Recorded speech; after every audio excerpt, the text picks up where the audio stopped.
PKL itu dihambat atau dilarang juga nggak jadi hal yang betul sebenarnya. Karena apa? Saya sampaikan ke Pak Bupati, PKL yang banyak itu adalah representatif dari minimnya lapangan pekerjaan. Iya. Makanya saya kayak, ayo atau pemerintah teh orang garap gitulah gitu. Jadi bikin pasar Ramadan ya tahun depannya. Kita doakan semoga. Mudah-mudahan ada. Nah, saya lihat yang peraturan kita punya Bu yang nomor 14 itu tuh terlalu klasik dan tidak relevan terhadap hari ini. Tidak relevan terhadap hari ini. Mungkin kalau 2014 ya Bu ya? Iya. 2014 itu berapa tahun lalu? 12 tahun. 12 tahun yang lalu Bu itu. 12 tahun yang lalu TPA Pasir Baji mungkin kapasitasnya masih punya limit sekian. Betul. Tapi kalau kapasitas pada hari ini udah nggak oke. Sehingga sudah harus ada keputusan peraturan daerah baru yang relevan terhadap keadaan. Regulasi soal sampah volume sampah yang tegas. Kenapa harus Horeca? Karena itu penghasil sampah organik terbesar dan packaging terbesar gitu. Lebih ke situ. Nanti baru kita mulai ada perubahan ya. Kita mendesain khusus perubahan kultur. Nah, masalahnya tadi sebetulnya kalau kita mikir adalah Garut itu TPA-nya tuh cukupnya cuma 5 tahun lagi. Jadi memang benar bahwa sampah itu harus dikelola sedekat mungkin dengan sumber dan itu ada di Undang-Undang Nomor 18 tahun 2008. Nah, terus biasanya kan kita nih suka dapat hampers. Sebenarnya saya tuh mau komplain ya. Boleh silakan. Komplain. Kedinasan terutama. Aduh, bisa nggak sih packagingnya ini jangan riuh gitu ya.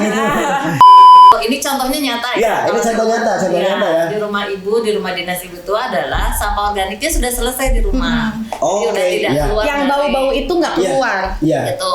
Nah, sampah yang bernilai di store ke bank sampah. Kita akan berangkat untuk pengelolaan sampah ke depannya itu kita akan ada dua sebenarnya. Satu berbasis program kegiatan yang sudah ada patronnya. Yang kedua kita akan coba berbasis komunitas.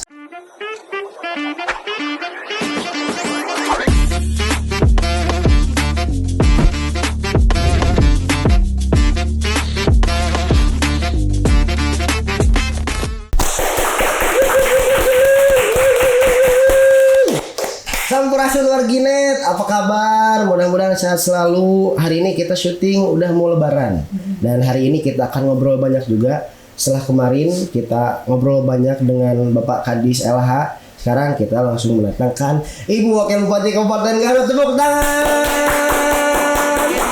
Tentunya dibersamai dengan Ibu tenaga ahli dari DLH dan juga ada Pak Sekdis di belakang. Nah, nanti Pak Sekdis di akhir ada surprise nanti buat warginet ya. Siap Pak Sekdis? Siap. Oke, siap. Apa kabar Ibu? Sehat Ibu? Alhamdulillah. Alhamdulillah luar biasa. Gimana Bu? Ini kan H- udah kurang dari H-7 Bu menuju lebaran Bu. Berapa ada 2 versi ya? Iya, ada 2 versi ini, ada yang cuman ada yang Sabtu. Kalau saya ikut yang cepat Bu. Yang cepatnya, mulai yang lambatnya. Mulai yang lambat ya, kadang kayak gitu terus ya. Gimana Bu persiapan menuju lebaran? Kesibukan apa dari Ibu sendiri?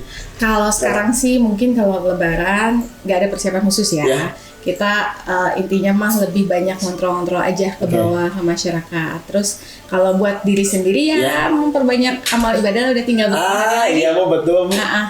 Terawih terakhir itu berarti hari besok ya, apa hari ini? Ya, hari apa sih sekarang tuh? Hari Rabu. Oh, besok. Ya, kalau lebarannya Sabtu, Jumat malam masih ya? Oh iya benar. Saya terakhir dan besok. Iya. Tapi kenapa ya lebaran itu selalu 2 versi terus di tiap tahunnya ya? Kompaknya sesekali aja ya. Nah, kompaknya kayak gitu ya.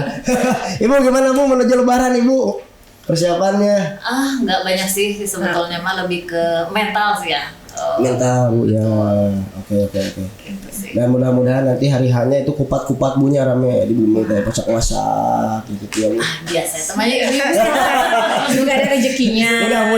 Mudah-mudahan karena hari raya itu hari kemenangannya Bu ya. Nah, Ibu sendiri memaknai hari raya Idul Fitri Ibu seperti apa?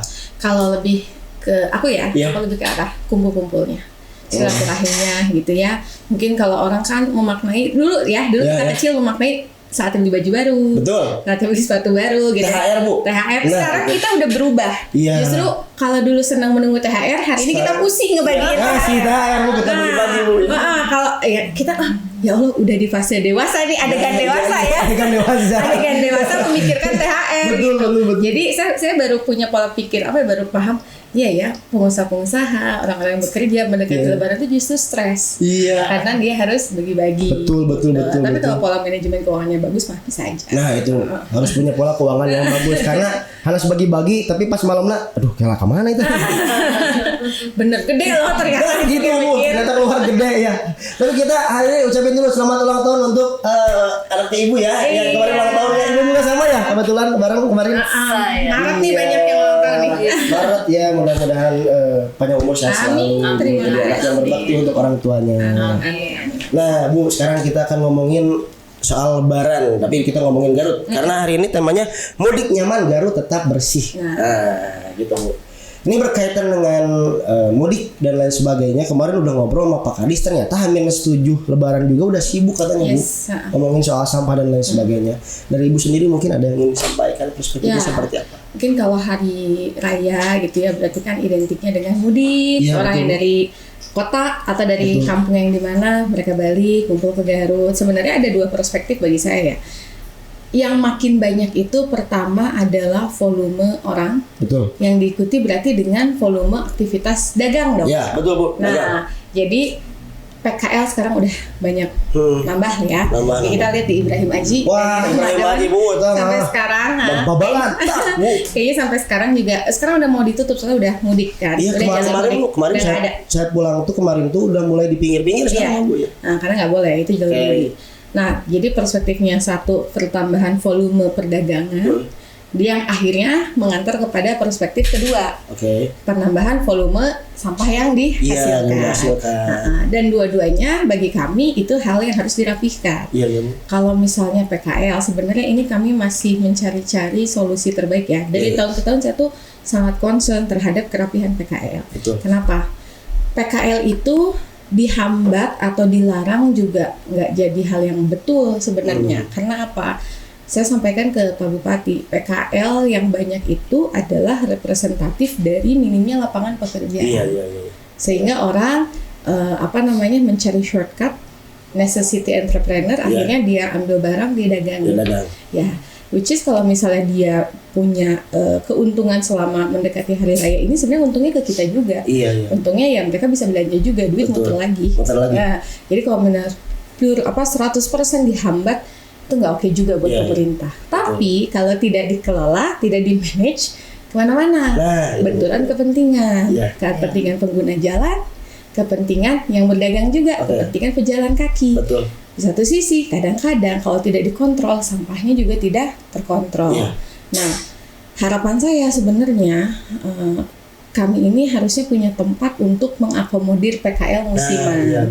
Karena kalau Ahmad Yani yang seperti dulu-dulu ya, kan kita pernah tuh pada satu tahun Ahmad Yani full Ahmad Yani sampai ujung Asia. Itu kan juga nggak oke juga ya buat lalu lintas, karena bentrok orang mudik mau cari tajil atau apapun, cari baju lebaran. Ahmad Yani mah nyenter banget di Garut Bu jalannya Bu. Gitu. Dan bagi saya pemerintah pun harus punya marwah untuk bisa memanage. Kalau dibiarkan gitu kan artinya seperti seakan-akan nggak mau ambil pusing, ya kan. Nah hari ini saya masih kurang setuju sebenarnya kalau misalnya dipindahkan ke Garut Plaza, lantai 2. Ya kemarin saya lihat juga di Instagram Ibu udah mulai. Karena Garut Plaza lantai 2 itu sebenarnya peruntukannya bagi mereka-mereka yang punya daya tarik luar biasa.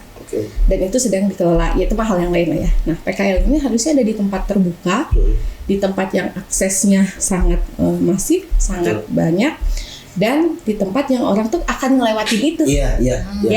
Karena PKL kan namanya juga pinggirnya di pinggir jalan. Itu. Jadi itu harus dikelola lagi. Sebenarnya kita harap tahun depan kita lebih oke lah memanage gitu. Jadi kalau saya sih pinginnya balik lagi ke alun-alun ya. Nggak tahu nih kebijakannya masih di Pak Bupati gitu. Karena kayak 10 hari terakhir aja kasih ruang aja. 10 hari terakhir kan kita juga happy ya datang ke alun-alun bisa belanja. Nah, tinggal dinas mengendalikan. Termasuk kalau ngomongin kalau sudah terkontrol kan sampahnya terkontrol. Oke, berarti yang legal ini hanya yang boleh di tempat yang sudah ditentukan. Artinya di situ nanti DLH harus punya manajemen khusus terkait pengelolaan sampah. Punten-punten yang di Ibrahim Aji, saya pernah nanya, bayar berapa untuk setiap lapak? Ada bayar kebersihan, 5.000 atau 10.000 gitu, saya lupa per hari. kebetulan pas saya datang ke sana memangnya suka dipertemukan aja. Ada bagian kolektornya. Oh iya. Ya, ditanya lah sama saya. Lalakona atau lalakona? Seberapa ya? 5.000, 10.000. Saya lupa lagi. Bener tuh di angkutan, bener Bu, cina gini. Emang boleh dagang di DICIK, saha boleh dagang kan maksudnya kan secara regulasi juga betul. Belum boleh, tapi saya juga tidak terlalu ganggu lah, maksudnya kita juga belum ada tindakan tegas. Terus bener di angkutan, bener. Main lagi ke yang itu, Bu, saya tuh bayar sampah di sini, tapi nggak diangkutin. Beda. Berarti kan karena belum masuk dalam radar dinas. Betul. Nggak ada PIC yang pernah kerja full, dan kalau kita lewat pagi harinya atau siang harinya lah masih ada tumpukan. Belum sistematis berarti Bu ya. Karena banyak juga PKL-nya kan panjang gitu. Ya apa sih yang diharapkan dari kamu ngumpulin uang ke orang yang nggak tahu itu siapa? Yang punya pemahaman soal pengelolaan sampah apa enggak juga kita nggak tahu. Itu penting sebenarnya. Nah, itu tolong menjadi PR pemerintah ya. Bagi saya sendiri juga gitu. Tapi Bu izin Bu kemarin Bu, saya kan kemarin sekalian pulang juga si PKL yang di Ibrahim Haji yang di lewat biasa itu kan udah mulai ke pinggir. Kemarin itu Bu banyak diklaksonin Bu sama pengguna jalan tuh karena justru jadi lebih macet katanya Bu. Karena ruangnya iya kan kemarin tuh ya kan Ibrahim Haji itu biasanya di lurusan gitu Bu. Nah sekarang kayak tadi ke jalan yang mau belok ke sini aja, nah itu tuh kan jadi pada kesana Bu, jualan tuh di sana di pinggir sana. Pindah jalur. Sana Bu, iya pindah jalur gitu. Justru katanya lebih macet karena emang kemarin mobil, motor pada diklakson-klaksonin kasihan. Itu kan yang ngelola orang-orang sana. Iya. Makanya saya tuh kayak ayo atau pemerintah teh orang garap nu gitulah gitu. Jadi bikin pasar Ramadan ya tahun depannya. Kita doakan semoga mudah-mudahan ada ke sana. Lompatnya Bu nya, lompat Bu. Ya kan aku teh kumahanya mun aku sorangan teh asa kirang gitu ya. Jadi harus bareng-bareng gitu. Makanya saya lebih ke arah sok lah kalau mau dagang. Tapi kalau misalnya ada regulasi yang tegas ya kita harus tegakkan. Oke, mudah-mudahan ya kita doakan tahun depan itu bisa lebih baik. Yes.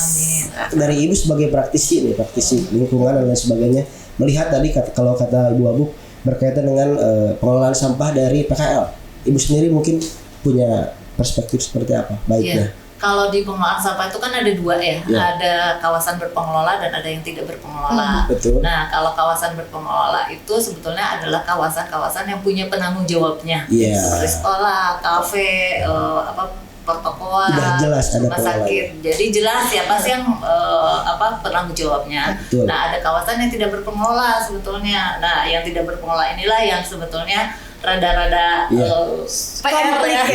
complicated gitu ya. Nah, salah satunya adalah PKL gitu ya. Sebetulnya PKL itu kalau memang tertata dan lain sebagainya, dia jadi masuknya ke terkelola sebetulnya. Tapi karena mungkin belum ada regulasi khusus dan lain sebagainya yang tidak mengelolanya pasti gitu ya. Itu jadi bukan kawasan berpengelola. Itu aja sih. Nah, gimana sih caranya ya tetap aja mau ada berpengelola atau tidak berpengelola itu sama sebetulnya ya. Satu adalah sampahnya itu harus terpilah sebetulnya kalau bisa ya. Minimal 2 organik dan anorganik. Kan sebetulnya di Ibrahim Haji tuh ada banyak jus gitu ya, tukang buah dan lain sebagainya. Banyak makanan, minuman, makanan segala macam, sampai baju juga ada Bu, dasternya baju, kopiah harganya. Itu artinya kita itu ya. Tapi yang pasti sebetulnya sampahnya harus, kalau di Garut kan kita punya Perda ya nomor 14 itu bahwa sampah itu harus disimpan di tempatnya ya, minimal ya. Kalau untuk yang Garut itu sampah itu harus disimpan di tempatnya. Di tempat mana? Di tempat yang sudah ditentukan oleh LH, oleh dinas gitu ya. Artinya ada TPS bayangan atau TPS sementara gitu ya. Nah, kalau saya lihat di Garut itu banyak sampah yang celuclok. Celuclok artinya tumpukan sampah liar gitu ya, yang akhirnya yang PKL itu ya numpukin di tempat yang di situ gitu. Nah, bukan di tempatnya, sehingga jadi kurang nyaman untuk dilihat. Sehingga perlu ada regulasi khusus untuk itu. Regulasi khusus berarti Bu ya. Oke. Siap. Nah, pada hari ini saya pribadi di sini melihat bahwasannya Bu, berkaitan dengan tadi ketika ada perda atau ketika ada aturan yang menyatakan bahwasannya minimal kalau di Garut itu sampah itu dibuang pada tempatnya di mana, ini yang udah disiapkan, udah ditentukan oleh LH. Nah, ini penjelasan atau statement seperti itu untuk bisa turun ke masyarakat langsung itu kan kadang tidak segampang itu ya Bu ya. Yes. Nah dengan adanya Ibu Wabub hari ini yang kita sebut sebagai ibunya kita, kadang Ibu kalau saya lihat di konten selalu pakai bahasa bayi Bu ya supaya lebih kenal, lebih ngerti ke masyarakat Bu ya.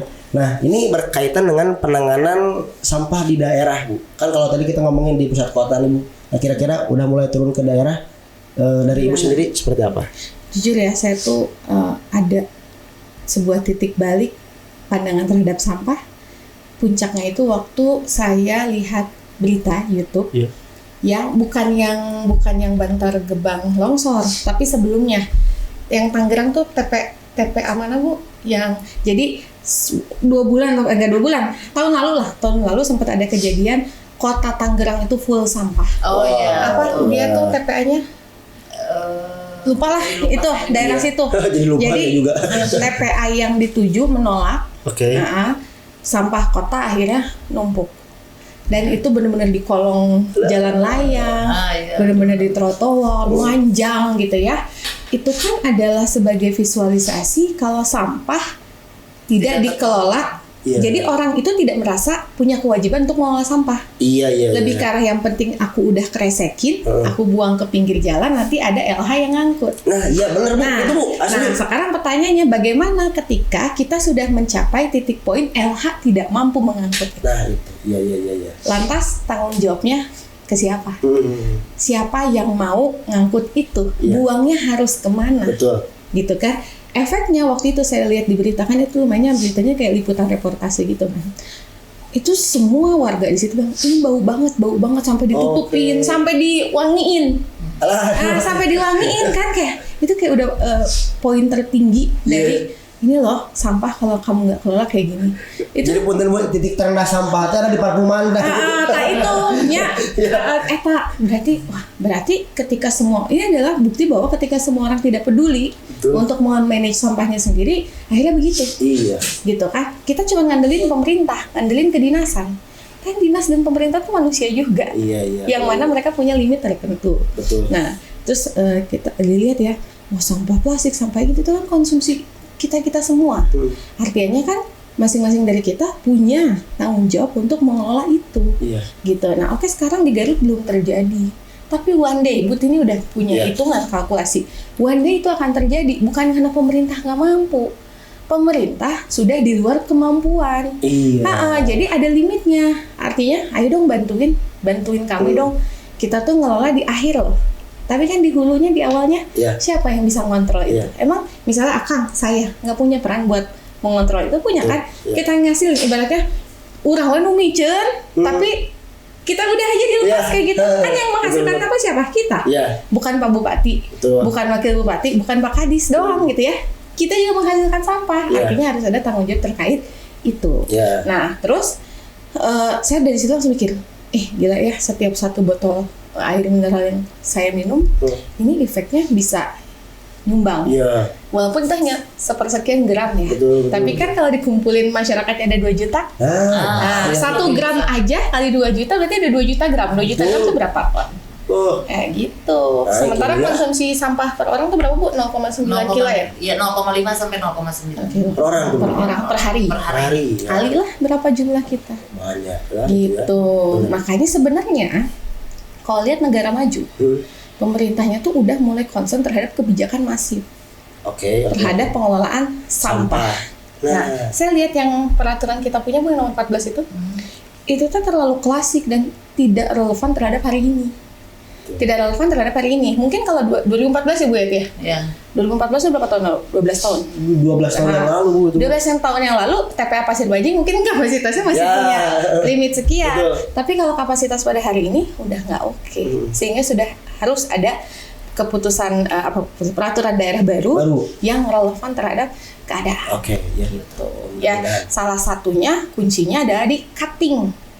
Pemotongan, pemangkasan jumlah konsumsi limbah. Jadi konsumsi hal yang menghasilkan limbah harian dari setiap orang. Kalau tadinya per orang rata-rata masukan sampai 0,9, bisa nggak sekarang 0,5 teh adalah maksimal. Gitu. Nah itu berkaitan dengan itu Bu, ada titipan juga pertanyaan dari teman-teman di luar sana warginet.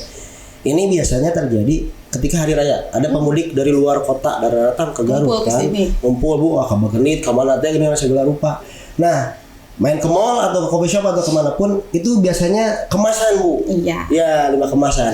Makanya ada titipan pertanyaan, bisa nggak katanya kalau misalnya entah ini menuju lebaran atau ketika hari raya atau bahkan jadi regulasi untuk kemasan di Garut sendiri kira-kira mungkin nggak Bu? Regulasi sangat mungkin, tapi gini, kita baca market ya.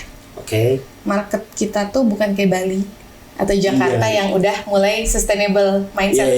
Ya, di Jakarta, di Bali kita udah rela untuk ngeluarin packaging, bayar packaging ya dengan harga sampai 15.000. Kaitan dengan SDM juga hanya untuk packagingnya aja. Nah, saya punya kakak kelas juga, dia mulai menciptakan packaging dari pelepah sawit kalau nggak salah, pelepah kelapa yang nggak kepake, tapi itu jadi mahal, costly. Tentu saja jadi costly daripada plastik ya. Nah, market kita hari ini, masyarakat kita hari ini belum ke sana secara daya beli ekonomi. Sehingga regulasi ibaratnya ulah nganggo keresek ge belum tentu di sini mah ter-achieve ya, tercapai.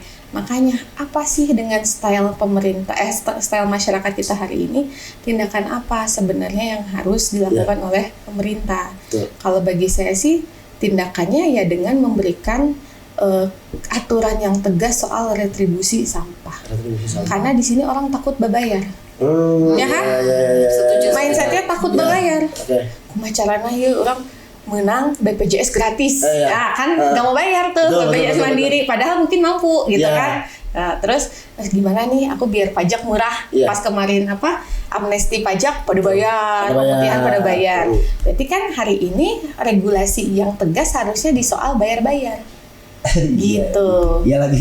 Karena apa? Retribusi itu kan masuk pemasukan. Harus jelas. Kalau sekarang banyak bocor, bingung juga. Nah, terus di satu sisi juga mungkin pelayanan kita belum mengcover seluruh area, karena duitnya juga nggak ada. Retribusi juga hitungannya nggak jelas. Nah, siapa sih yang harus dikenakan terlebih dahulu yang tegas ya Horeca atau restoran kafe. Dan institusi. Dan institusi kayak misalnya universitas kah atau kantor-kantor swasta, perbankan yang kayak gitu. Itu semua harus kena regulasi soal sampah, volume sampah yang tegas. Kenapa harus Horeca? Karena itu penghasil sampah organik terbesar dan packaging terbesar gitu. Lebih ke situ. Nanti baru kita mulai ada perubahan ya. Kita mendesain khusus perubahan kultur masyarakat di bawah. Nah, Ibu waktu itu pernah saya kasih, Bu, ayo kita bikin tempat sampah yang banyak. Ibu bilang jangan. Tempat sampah yang banyak malah sumber kekacauan baru. Tempat sampah yang banyak.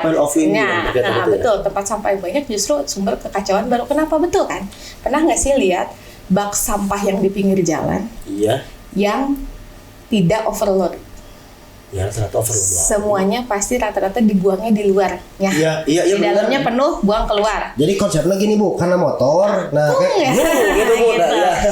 gitu. Jadi mau ada mau nggak ada, kalau kebiasaannya masih kayak gitu, ya udah berantakan aja terus. Gitu. Volumenya tetap meningkat karena malah menstimulasi peningkatan volume sampah. Kenapa? Ya ada tempatnya kok, aku buang aja situ. Kalau buang ke situ kan aku nggak bayar.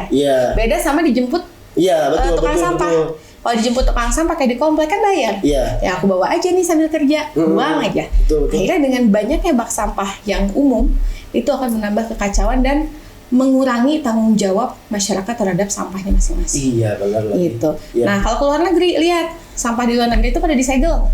Kita punya warung nih, punya toko di pinggir jalan. Itu yang punya tokonya, sampahnya benar-benar disolatifin. Gak boleh ada yang buang sampah di situ. Itu kesadaran masyarakatnya itu ternyata memang caranya, karena gini, dia nggak mau dong bayar sampah orang lain. Jadi dia itu buang sampah di rumahnya. Karena apa? Karena di public space-nya nggak ada. Kayak di Taiwan, di Jepang, di public space-nya itu udah berkurang. Apalagi Taiwan, ya. Berkurang. Makanya karena tidak adanya tong sampah, mereka jadi wayahna harus mengelola sampah sendiri. Gitu. Plastiknya mereka sakuin pulang, makanannya diusahakan habis. Ya kan, biar nggak ada sampah organik. Nah, dibawa pulang ke rumahnya, ke apartemennya, buanglah ke situ. Nanti mungkin mereka kumpulin dalam volume tertentu, mereka harus bayar. Apa sih yang dibayar? Oh, berarti kan yang dibayar itu adalah produk-produk yang bisa dikelola lagi, sehingga uang berbayar dari masyarakatnya itu dijadikan tempat pengelolaan sampah, recycle, gitu kan? Iya, ada sustainability itu baru Bu. Itu kan berputar. Nah, circular economy di situ.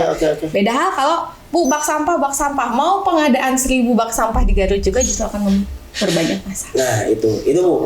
Kalau kita ngomong sama Ibu Abu itu tadi kita ngomongin soal regulasi kemasan. Nggak langsung menjudge masyarakatnya, karena sosok ibu mungkin ya lebih peka, lebih menyentuh, tapi lebih ke ngomongin dulu bentar, ini belum nih Garut belum nih, bukan itu sumbernya. Nanti kalau kalem dulu baru dak mah masyarakatnya kalau malah justru ada hal lain. Nah nanti kalau kata ibu tadi berkaitan dengan justru semakin banyak tempat sampah itu bukan solusi Bu. Gimana menurut ibu? Iya, karena kalau misalnya dibanyakin tempat sampahnya, orang kan cenderung tadi ada NIMBY syndrome sebetulnya, not in my backyard. Jadi sebetulnya NIMBY my backyard. Oh, NIMBY, NIMBY syndrome. Namanya itu. Jadi nu penting mah di rumah saya bersih, di rumah orang lain peduli amat kan gitu. Nah, ini kita itu karakternya seperti itu, sehingga ketika kita banyakin tempat sampah, orang akan ya udah keluar dari rumah saya kemana weh kan gitu ya yang sekarang terjadi. Nah sebetulnya itu nggak bisa seperti itu, seperti ibu tadi, kita kan yang nyampah, maka kita yang harus bertanggung jawab. Sampahmu tanggung jawabmu. Pak Kadis betul gitu. Iya. Nah jadi sebetulnya yang harus kita pikirkan adalah ketika tadi saya setuju sama ibu, yang pertama kali harus dilakukan adalah pengurangan.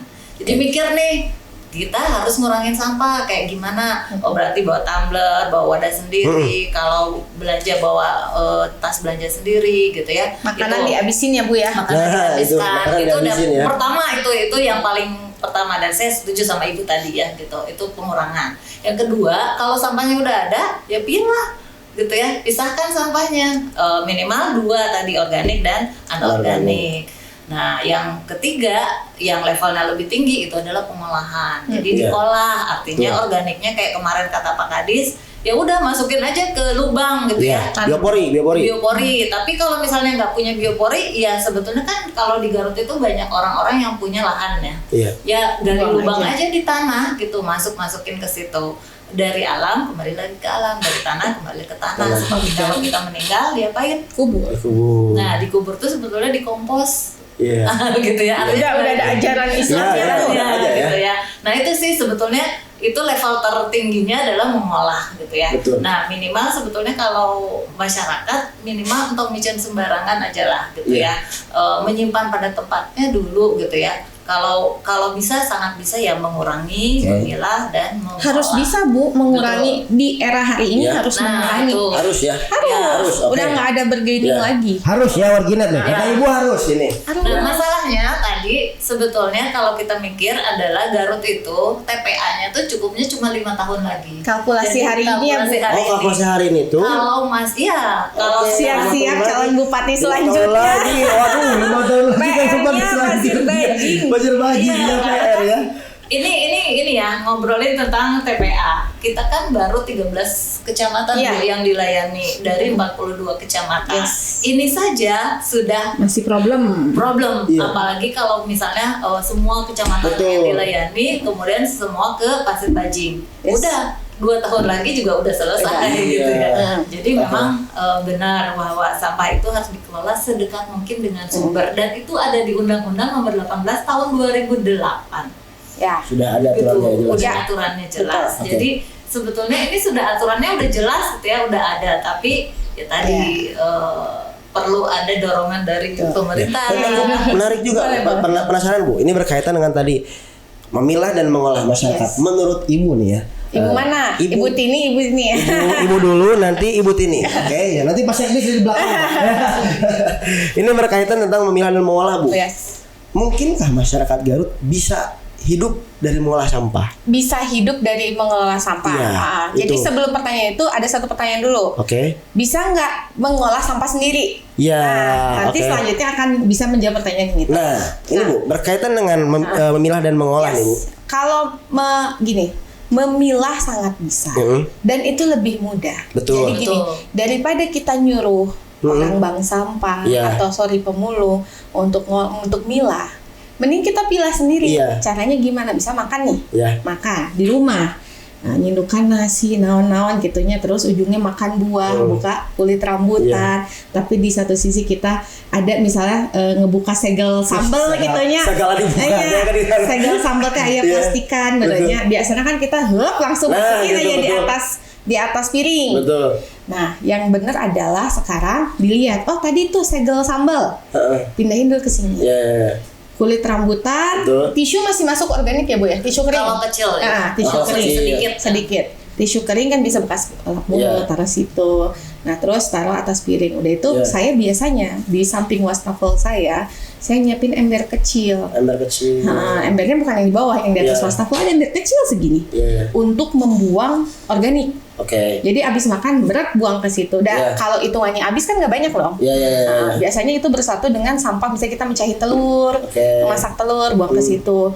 Nah, kalau yang plastik itu langsung ada kotak gedenya, jadi buangnya langsung ke belakang. Udah dipraktekkan sama ibu? Udah, kan aku dari awal. Saya tuh nggak mau nyuruh orang, tapi saya nggak gitu. Nah, jadi bukan cuma ngasih pepatah, tapi nyontohan. Jadi bisa nyeritain bisa nyeritain. Oke, terus udah itu si sampah yang di ember kecil itu, nanti kalau udah penuh dibuang ke apa Bu yang namanya biopori tadi, biopori di halaman rumah saya kan. Udah ada ibu juga. Ada ember tanam kalau di rumah ibu. Jadi ada yang ditanam, ada yang di luar buat numbuhin sayuran. Nah, jadi yang apa sih namanya? Organik. Nah, itu yang di dalam situ, yang di dalam tanah. Itu dicampur juga sama daun-daun kering. Kan suka ada yang jatuh-jatuh. Nah, pas dibuka udah berapa lama tuh muncul apa sih? Maggot. Padahal tidak berniat ternak maggot, tapi secara alamiah keluar maggot. Maggot itu saya punya kolam di belakang buat jadi makan ikan. Karena kan sekecil ya kapasitasnya buat rumah tangga doang, jadi belum dibisnisin gitu kan. Minimal menghidupi cycle-nya di situ. Terus yang tadi yang di organic tower garden saya nanam apa sih, pakcoy itu loh. Yang ijo-ijo lah gitu. Nah, terus biasanya kan kita nih suka dapat hampers. Sebenarnya saya tuh mau komplain ya. Boleh silakan. Mau komplain kedinasan terutama. Suka banyak jadi gini, saya tuh ada satu pojok di rumah yang setiap saat tuh saya bersihin penuh lagi.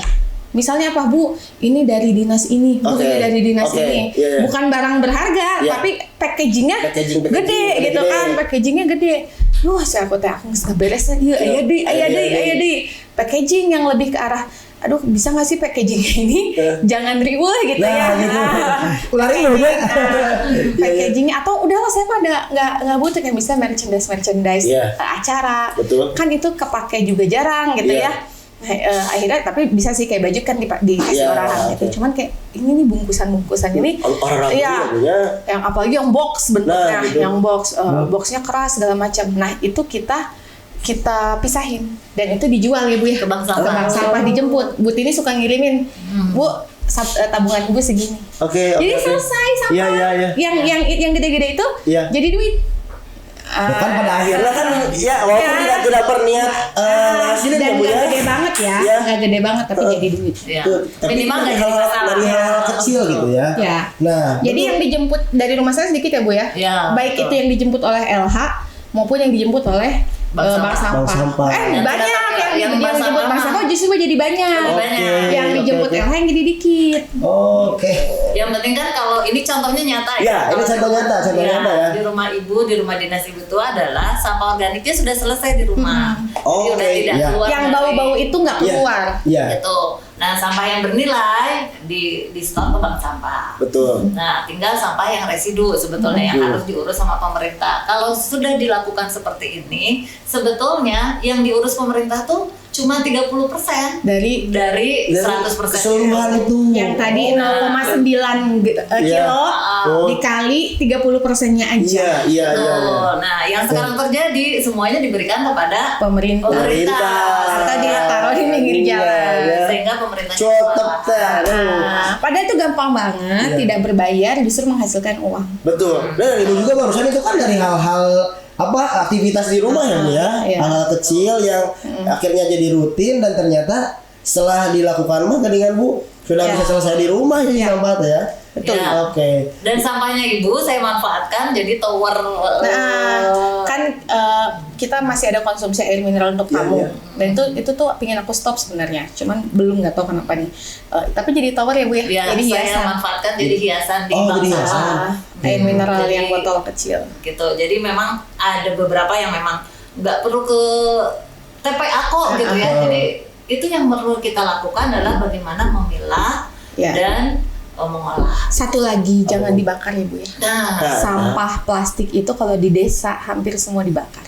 Dijadikan tempat tidur. Iya, karena mereka mungkin nganggapnya ya udah sampah beres dengan dibakar. Iya. Tapi ternyata tidak beres sampai di situ. Oke, sampahnya hilang, penyakitnya muncul. Iya. ya karena ada dioksin. Iya. Kalau plastik dioksin, kalau styrofoam namanya stiren. Betul. Itu yang itu karsinogenik. Iya, Iya. yang menyebabkan kanker. Banyak banget sebetulnya yang harus dipikirin deh ya Bu ya. Iya. Kemarin kita ngomongin ini tiba-tiba ada harus diberesin masalah ini dan lain Iya. sebagainya. Bu capek Bu. Capek sebenarnya ini lebih ke arah kalau semua orang mikirin hal yang sama jadi nggak capek. Nah, Iya harusnya begitu ya Bu ya. Iya kan, kalau punya mindset yang sama, dan itu kan terbukti negara-negara maju semua udah nggak ada kok orang sengsara jadi miskin gara-gara ngurusin sampah. Eta masukin reels Ya. ya. Oke. Dan satu lagi, kalau misalnya kamu mau Garut itu tambah kaya, kan saya udah ngomongin pariwisata, benerin. Iya. Pariwisata itu kontradiktif sama sampah. Jadi iya. jangan ngeluh-ngeluh naon ekonomi Garut tuh maju-maju. Nyahayu atau orang babarengan. Kontribusi Anda sekalian sebagai masyarakat adalah sebagai pengelola sampah. Iya. Which is itu kan gak cuma buat pariwisata, buat kehidupan kita, anak cucu kita. Iya, Jadi benar, itu benar. sambil menyelam minum air. Betul. Gitu. Kemarin saya nanya ke Pak Kades berkaitan dengan sampah di tempat wisata. Katanya kan itu udah jadi tanggung jawab Iya. pengelola ya Bu ya. Dari Ibu sendiri apakah ada arahan atau apa kepada para pengelola untuk di hari raya nanti? Nah, kalau pengelola sekarang kan mindsetnya yang penting aku sudah menyiapkan tempat sampah. Aduh, harus. Kan, tapi kan ternyata Iya. milah sampah. Jadi intinya gini, masalah ini mau dari sektor manapun tidak akan selesai kalau tidak ada regulasi radikal, masif, represif Betul. dari pemerintah. Tegas bisa gitu. Harus tegas. setuju saya. Ya. Mau Setuju. nunggu sampai kita kiamat sampah, ya kan? Iya. Ya, jadi bencana yang muncul dari sampah itu oke, sekarang masih kerasanya di TPA. Tapi nggak tahu nih tadi kebayang kalau di Tangerang udah pernah banjir sampah. Nah, udah contoh tuh ya. Contoh baunya kemana-mana sampai kawasan elit aja jadi bau. Kita mau nunggu sampai kayak gitu. Padahal itu tuh yang punya peran adalah masyarakat. Ya, yang punya peran masyarakat. Jadi cobalah masing-masing dari kita mulai merasa resah. Kalau udah punya keresahan yang sama itu lebih gampang. Iya. Sama titip pesan juga sih sebetulnya, karena di undang-undang itu kan sudah ada ya dari kalau yang diurus sama pemerintah itu kan sentralisasi, Yes. artinya kumpul, angkut, buang. Iya. Nah, ini sebetulnya di undang-undang yang sama nomor 18 tahun 2008 itu harus ada desentralisasi. Artinya sampah itu harus diolah sedekat mungkin dengan sumber. Jadi pemerintah desa, kecamatan dia harus punya tanggung jawab juga bahwa ngolah sampah itu jangan langsung pokoknya mah DLH atau bupati, wakil bupati. Jadi ada diributin gerobaknya nggak ada bu, Nah, motor gitu. Ya, sampahnya nggak betul-betul ada bu. Dan gitu sanes eta sebenarnya. Ya, nah sistem. Nah kita mungkin dari DLH nanti kita lagi bikin sistem sebetulnya ada 12 desa yang sekarang tahun ini didampingi. Oke, 12 desa, ya. Ya, tahun kemarin sudah 5 gitu ya selesai gitu. Jadi sebetulnya dari misalnya kan yang ibu viralkan itu ya Tegal Panjang Bu. Nah Tegal Panjang itu kan sebetulnya ada tumpukan sampah yang di TPA dadakan. TPA dadakan. Dan itu kemarin diangkut sama DLH itu 43 truk. Wow, 43 truk camping atau mah benar. Ya, betul. Nah, Camping. sekarang LH memfasilitasi TPS 3R Di sana. Ya, di sana. Iya. Nah, Oke. kemudian 16 RW sudah diangkut oleh petugas. Nah, Pak Kadesnya membuat perdes retribusi tadi yang ibu sebutkan. Iya, Jadi, itu. nah akhirnya retribusinya itu 7.000 per umpi ya. Oke. Nah sekarang alhamdulillah jalan tuh 16 RW-nya sudah terlayani oleh desa. Betul. Ya gitu, dan alhamdulillah juga sampahnya juga tidak terlalu banyak ketika dipilah, walaupun Betul. memang dipilah oleh mamang sampah belum sampai di sumber. Nah ada nggak di desa lain yang memang sudah di sumber? Nah misalnya ada beberapa RW di Kabupaten Garut itu sudah mulai masyarakatnya milah sampah. Ya, jadi udah ada ya, tapi Sudah bertahap ada, ya Bu ya, bertahap. Karena kan 421 desa dengan kemampuan finansialnya kami gitu ya, dengan tenaga yang kami punya, itu kita baru sampai ke 5 tambah 12 jadi 17 desa ya bertahap. Tapi memang harus sedikit-sedikit dulu ya Bu ya. Kalau langsung serentak, pertama cost-nya gede sekali, kedua juga kita bikin fokus. Ya, pilot project-nya harus fokus. Ya betul. Dan ini sudah mulai terlihat kan, ada muncul misalnya di Banjarsari Bu. Di Banjarsari itu ya sekarang pekerjanya sudah punya gajinya 1 juta gitu, dari retribusi ditambah retribusi karena memang kalau pemerintah itu kan hanya stimulan ya, membantu di awal, nanti di akhirnya ya sistem yang harus dijalankan. Betul. Nah saya setuju sih tadi, masa sih kalau kita mau ngirim ya Bu, ngirim sesuatu misalnya hampers gitu ya ke Pasir Bajing, kan harus bayar nih dari rumah kita ke Pasir Bajing itu sekitar berapa ya, 30.000 kan pakai sekali ngirim loh. Sekarang kalau kita ngirim sampah tiap hari nggak mau bayar, kan bodor ya. Padahal sebetulnya kalau misalnya di dalam kehidupan sehari-hari kita aja mau minta tolong orang, bayar. Nah, ini ada yang harus dihargai lah ya. Nah, ini yang perlu ditekankan oleh pemerintah, regulasinya. Pusat juga sih ya Bu ya, pusat kita tuh kayaknya belum concern maksimal soal sampah. Kita kan ibaratnya kalau ada instruksi presiden ke bawahnya gampang. Gitu. Ya kita berharap Pak Presiden mulai ada sebuah gerakan ya untuk pusat melihat, ya aku lihat Taiwan aja sekarang jadi pusat recycle dunia dia. Karena sampah-sampah plastik banyak dikelola di Taiwan, jadi pemasukan negara juga. Masuk ya. Ini contoh juga sih di rumahnya Pak Gubernur, kan kami juga bantu untuk bikin sistem ya. Biasanya itu 1 kontainer itu 2 minggu sekali. Nah sekarang 2 bulan sekali ditariknya. 1 kontainer itu. Itu kan perbedaannya luar biasa ya, drastis ya. Karena apa? 70% sampahnya selesai di tempat. Tadi. Nah, kalau kita udah punya data itu ya, kalau saja, nah itu bisa dilakukan oleh semua orang, maka sampahnya akan selesai. Duitnya jadi banyak, bisa buat bangun jalan. Gitu. Betul. Eksekutif PA Tapi di kamar gawatnya enak kan Bu. Masih ada PR belum semua. Wah, berarti saya harus Margawati. Enak kan. Dulu mah zaman saya waktu masih bolong-bolong, sekarang udah enak. Tapi ibu menyadari gak kalau misalnya kayak tadi berkaitan dengan sampah, mengolah sampah, ibu kan sudah mencontohkan ibu sebagai figur wanita, sebagai figur ibu, dan ini patutnya bagusnya masyarakat, para ibu-ibu juga mengikuti ya Bu ya. Tapi ibu menyadari sendiri gak bahwasannya apa yang ibu sampaikan langsung misalnya ke masyarakat dengan bahasa bayi yang biasa ibu lakukan itu lebih cepat kenanya nggak Bu ke masyarakat daripada dengan terlalu formal Bu? Kalau gini, kalau misalnya dijelaskan, mungkin kalau melihat tingkat pendidikan masyarakat kita benar-benar harus dibuat apa sih yang paling mengena. Betul. Poin yang paling mengena. Punten ya, sekarang kalau dijelasin secara ilmiah bahwa plastik tidak akan terurai, bahwa ini ketika dibakar akan menjadi karsinogenik, bahwa ini itu. Ngawang, nggak nyampe juga dengan point of pain-nya mereka. Betul. Titik nyerinya mereka tuh apa? Nah makanya kalau mau ngomongin ibu, titik nyerinya mungkin anak, ya kan? Jadi tahu nggak Bu, misalnya kalau sampah ini begini, mau gimana nih anak cucu kita nanti? Gitu, lebih ke situ. Jadi poin pendekatan. Sanksi ya, orang siapa sih sekarang yang takut dengan sanksi?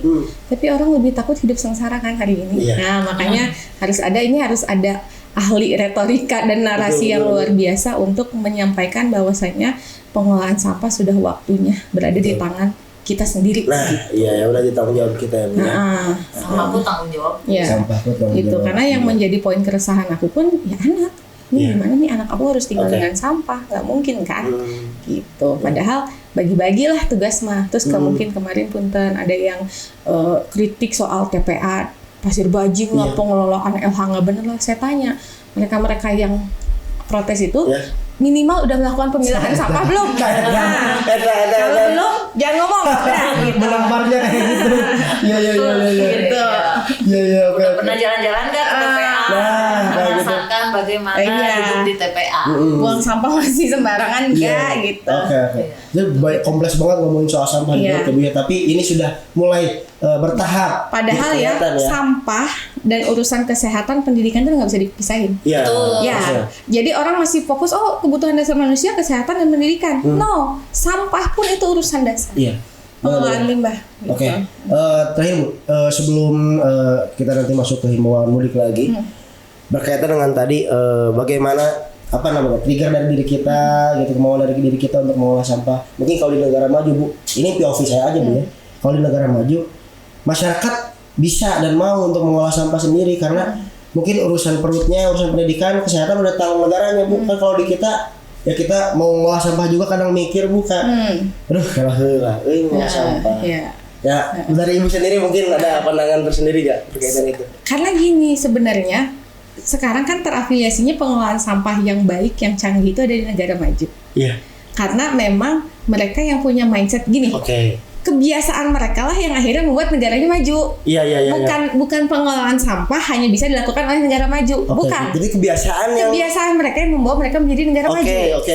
Gitu. Ya, kebiasaan mereka. Pokoknya kebiasaan yang menjadi negara maju. Kalau kita pingin maju, kebiasaan kita masih kebiasaan negara berkembang atau negara yang istilahnya belum sejahtera. Ya gimana mau nyampe ke poin maju ini? Berarti kan pada satu titik Inggris mungkin yang recycle terbesar tuh Norwegia atau Finlandia? Swedia.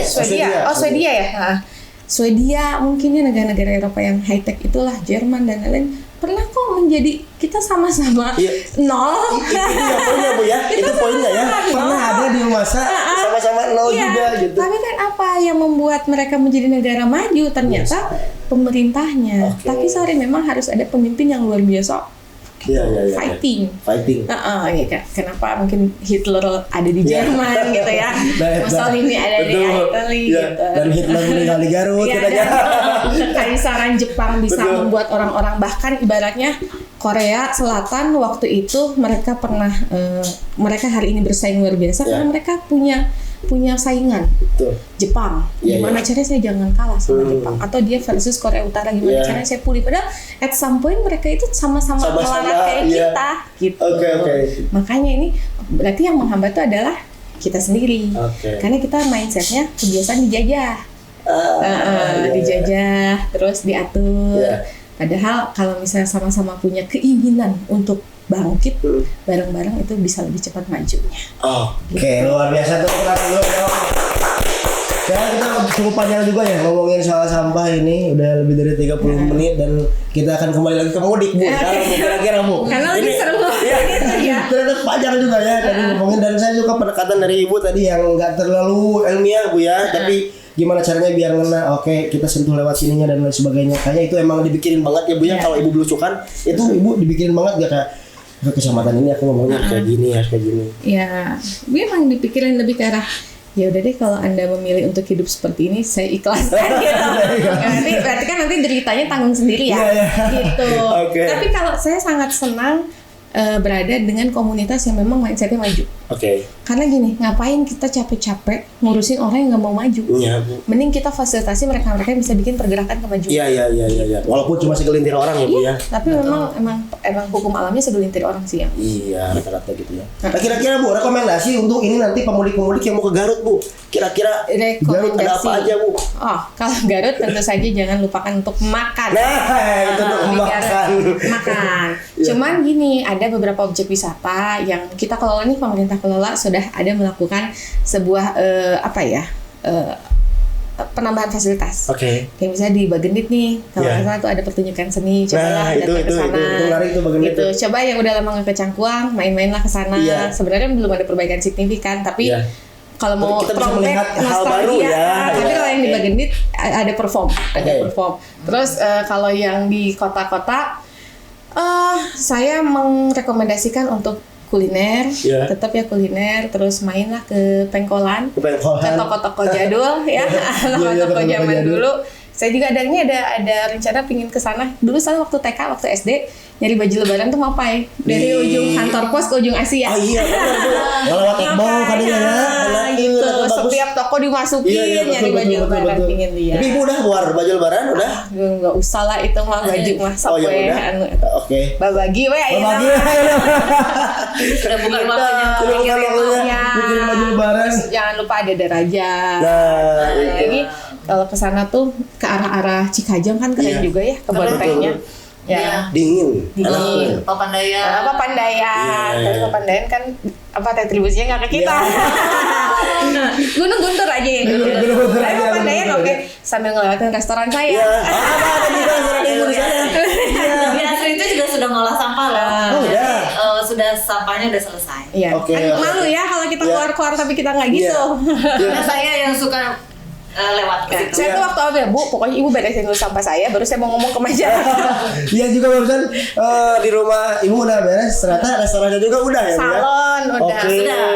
Ya, jadi sebelum kita ngomong ke orang lain, maka kita dulu yang harus ngerjain. Sama kayak ngiklan aku nih, Bumi Upi kan dulu diprotes. Bu parkir nahabat di pinggir jalan, sekarang nggak boleh ya. Aku percaya bahwa rezeki itu nggak akan berkurang hanya karena kita mengikuti peraturan. Jadi nggak boleh ada lagi sekarang yang parkir di bahu jalan karena kita juga mau ngelarang orang tapi kita masih kayak gitu nggak oke gitu. Ya termasuk itulah hati-hati ya parkir sekarang banyak parkir liar juga. Nah, makanya kemarin juga saya sama Dishub ini kan menjelang mudik menjelang puncak Lebaran. Sama di sub gimana caranya Pak kelola itu tukang parkir jangan sampai ada gesekan di bawah.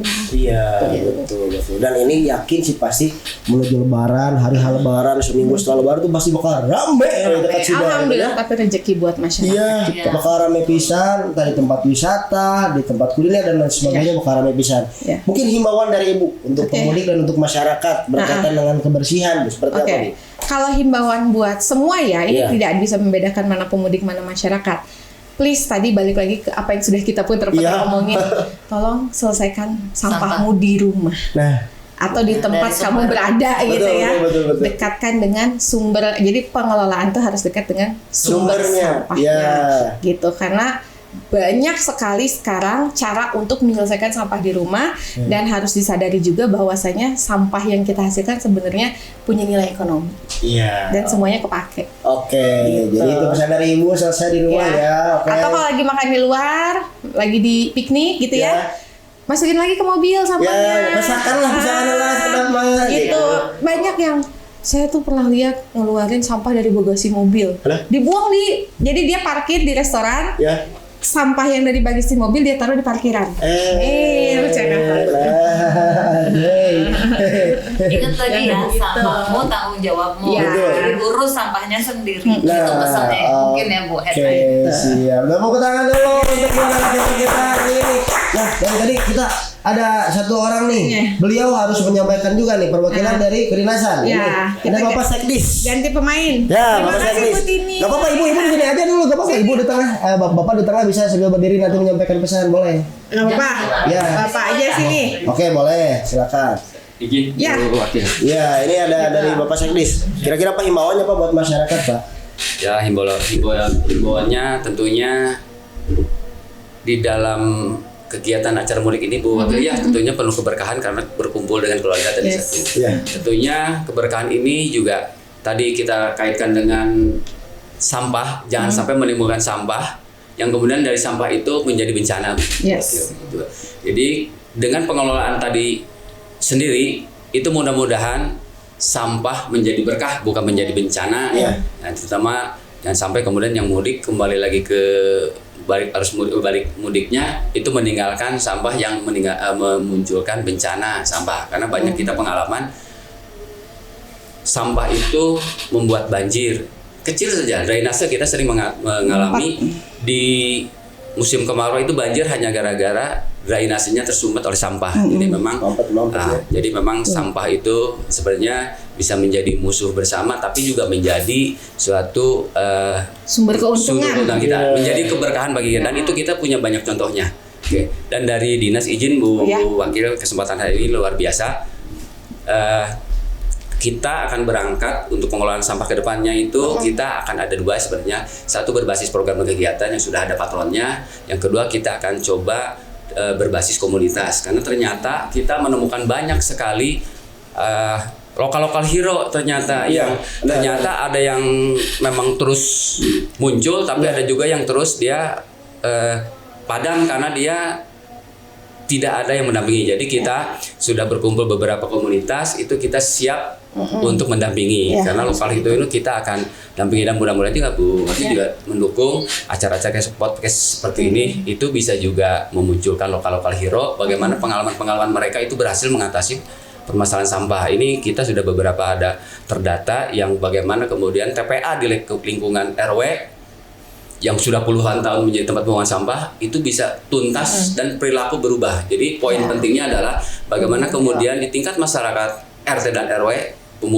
pemudinya itu sudah bisa mengatasi sampah. Jadi perilakunya berubah. Poinnya adalah perilaku berubah, dan kita mendukung mencari dan akan mendukung lokal hero. Karena kalau tidak ada lokal hero, kita agak sulit. Program kegiatan seberapa besar pun ternyata juga tidak yang sesuai harapan.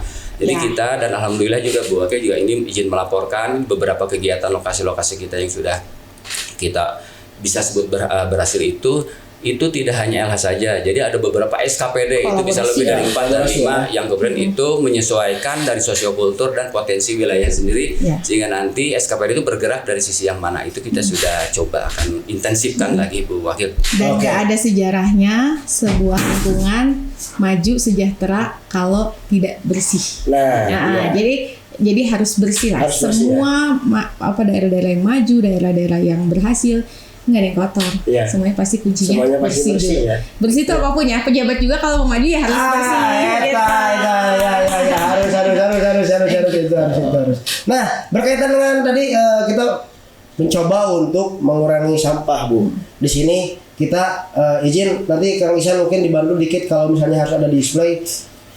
Di sini kita merekomendasikan juga untuk para pemudik di sini yang mungkin barangkali nanti ketika berlibur, ketika mau piknik, ini daripada beli minum kemasan di luar, kita ada dari Garut Souvenir Bu. Ada tumbler Bu di sini, cuman ini. Ya di situ ada. Di sini. Ya, punten sekedap ya. Ibu punten ini. Bukunya Butini. Nah, ini bukunya Butini nanti kita di akhir sambil promo. Nah, Bu, ini kalau kemarin kata Pak Adis ini udah ramah lingkungan Bu katanya Bu. Boleh dibuka nggak sih? Boleh dibuka? Boleh ya? Boleh. Lucu loh. Ini lucu Bu. Kebanyakan yang ngasih kue kering. Jadi kita tambah gendut. Kue kering Bu. Kalau ngasih tumbler kan tombolin. Iya. Ini kita akan coba buka ya teman-teman semuanya. Karena besinya. Itu emang ya bukanya emang konsepnya. Segelnya buka dulu. Emang konsepnya ini gak akan dibuka kayaknya ya. Nah ini. Nah Pak Sekdi bisa dibantu. Ada ininya besinya. Ini bibir saya. Ini Bu. Ini di sini ada 2 Bu. Yang pertama. Oh ini bisa custom bisa gitu custom, ya. Bu. Tuh Bu ini lucu Bu. Nah. Ini buat para ASN. Nah buat para ASN. Bisa bikin apa? Tapi sekarang lifestyle tumbler udah oke banget ya. Udah oke banget. Kita lihat di momen tumbler mahal itu penuh terus tuh. Asli, tumbler kemana-mana sekarang. Gaya hidup. Betul. Daripada tadi yang Bu ya, yang ribu-ribu itu bukan ya. Mending kayak gini-gini ya Bu ya. Nah ini dari Garut Souvenir Bu. Buat kondangan juga bagus nih. Nah mantap tuh. Jadi buat Warginet, buat Sugarmate yang mau borong nih, yang mau kasih solusi buat nanti Lebaran hari raya, langsung aja ke Garut Souvenir. Ingat Garut Souvenir. Mantap. Sekali lagi hatur nuhun kami ucapkan untuk Ibu Tini juga. Ada karyanya Bu Tini ya Bu ya di sini. Banyak banget ini buku-bukunya Bu. Ini harus dibaca sih. Ini harus dibaca, ini berkaitan dengan pengelolaan sampah rumah tangga ya. Nanti kita bisa ngobrol-ngobrol lebih lanjut lagi. Terima kasih Bu Tini. Terima kasih juga Pak Sekdi, hatur nuhun. Ibu, terima kasih di sela-sela kesibukannya Ibu masih menyempatkan hadir untuk berbincang-bincang, untuk memberikan himbauan kepada masyarakat. Hatur nuhun sekali lagi. Dan mungkin closing statement boleh Ibu dari Ibu untuk masyarakat Garut sekaligus ucapan hari raya. Oke, kalau closing statement singkat aja. Ketika kita mau menjaga alam, maka alam akan menjaga kita. Itu klasik tapi itu bermakna dalam sekali. Dalam ya Bu ya. Dan juga mungkin lihatnya ke situ ya. Saya Putri Karlina mengucapkan selamat Hari Raya Idul Fitri, selamat Lebaran buat seluruh masyarakat Kabupaten Garut atau masyarakat Kabupaten Garut yang tinggal di luar dan merayakan di Garut atau merayakan di luar Garut. Pokoknya dimanapun teman-teman berada, semoga keberkahan dari Idul Fitri membawa kebahagiaan dan juga ibadah saum Ramadan kita diterima oleh Allah Subhanahu Wa Taala. Amin ya rabbal alamin. Hatur nuhun, tepuk tangan untuk kesempatan hari ini. Terima kasih sekali lagi untuk para narsum kita Ibu. Terima kasih Pak Sekdis, Ibu Tini, hatur nuhun. Warginet juga terima kasih yang sudah mentengin kita sampai hari ini. Jangan lupa mudiknya tetap harus jaga Garut ya. Bersih-bersih, jangan sampai nyampah. Sampai ketemu nanti di Lebaran dan sampai ketemu lagi di episode selanjutnya. Terima kasih. Wassalamualaikum warahmatullahi wabarakatuh.